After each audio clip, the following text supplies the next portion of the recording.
السلام علیکم معزز ناظرین، ایک بار پھر اسلامک انفو اینڈ ہیلتھ میں آپ سب کا خوش آمدید۔ امید کرتا ہوں آپ سب خیر خیریت سے ہوں گے۔ ناظرین، آج کا ہمارا ٹاپک ہے پیٹ میں گیس کی وجوہات، علامات اور علاج آپ کو دیسی بتاؤں گا، اور ساتھ ساتھ اس کی جو بھی وجوہات ہیں اور علامات ہیں ان کو بھی ہم ڈیٹیل میں دیکھیں گے۔ تو چلیے اس کو شروع کرتے ہیں، لیکن اس سے پہلے اگر ابھی تک آپ نے ہمارے اس چینل کو سبسکرائب نہیں کیا تو پہلے اس کو سبسکرائب کر لیں تاکہ آنے والی ہر لیٹسٹ ویڈیو آپ کو ملتی رہے۔ پیٹ میں گیس کا بھرنا دراصل جسم میں اضافی ہوا بھر جانے کی وجہ سے ہوتا ہے۔ عموماً کھانا جلدی کھانا کھاتے ہوئے باتیں کرنا یا کاربونیٹڈ ڈرنکس پینے کی وجہ سے گیس کی تکلیف ہو سکتی ہے۔ اگر یہ گیسز جسم سے خارج نہ ہوں تو پیٹ میں درد اور پیٹ پھولنے جیسے مسائل ہونے لگتے ہیں۔ اس کی وجوہات کچھ یہ ہیں: طرز زندگی اور کھانے پینے کی چیزوں کا غلط انتخاب کرنا، مرچ مسالے چٹ پٹی چیزوں کا بکثرت استعمال، جسم میں موجود بیکٹیریا کا گیس زیادہ بنانا، معدے کا ڈیری پروڈکٹس یا شکر جذب نہ کر پانا، آنتوں میں ضرورت سے زیادہ بیکٹیریا بننا۔ اس کی علامات بھی کچھ ایسی ہیں جیسے چکر آنا، بلڈ پریشر، مزاج میں بدمزگی، دھڑکن کا تیز ہونا، گھبراہٹ ہونا، منہ سے بدبو آنا، منہ میں چھالے اور زبان کا پھٹ جانا۔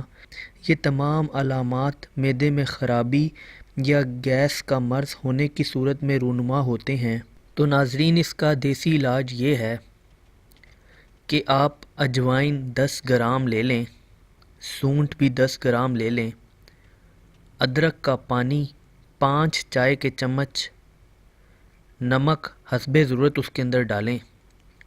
اس کی ترکیب اور طریقہ استعمال کچھ اس طرح ہے: اجوائن اور سونٹ کو ہم وزن لے کر ان کو پیس لیں اور مکس کر لیں، پھر ان میں ادرک کا پانی شامل کر لیں اور دھوپ میں خشک ہونے کے لیے رکھ دیں۔ جب خشک ہو جائے تو اس میں معمولی سا نمک ملا کر کسی ڈبیا میں رکھ لیں۔ صبح شام کھانے کے بعد پانی کے ساتھ 1 چمچ استعمال کریں، انشاءاللہ ہاضمے میں بہتری پائیں گے۔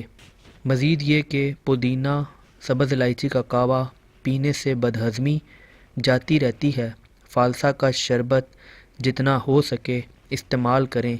بہت سے لوگ ایسے ہیں جو کھانے پینے کے معاملے میں بد پرہیزی کرتے ہیں اور باقاعدگی سے ورزش نہیں کرتے، جو کہ معدے کی خرابی کی صورت میں سامنے آتے ہیں۔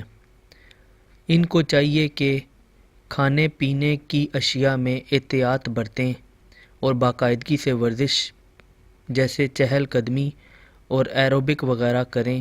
یہ نظام کو تیز کرنے میں مدد دیتا ہے۔ طریقہ علاج جو بتایا ہے اجوائن اور سونٹ والا، ضروری نہیں آپ 10 گرام لیں، جتنی آپ کی ضرورت ہو اتنا آپ اس پاؤڈر کو بنا لیں اور اس کو صبح شام لیتے رہیں۔ انشاءاللہ اس سے آپ کو بہت جلد اچھا فیل ہوگا اور آپ کا یہ مسئلہ بھی سولو ہو جائے گا۔ امید کرتا ہوں آپ کو ویڈیو پسند آئی ہوگی۔ اگر ویڈیو پسند آئی ہو تو ویڈیو کو لائک کیجئے گا، کمنٹ کیجئے گا اور چینل بھی سبسکرائب کر لیں تاکہ آنے والی ہر لیٹسٹ ویڈیو آپ کو ملتی رہے۔ اپنا بہت بہت خیال رکھیے گا۔ Thanks for watching. اللہ حافظ۔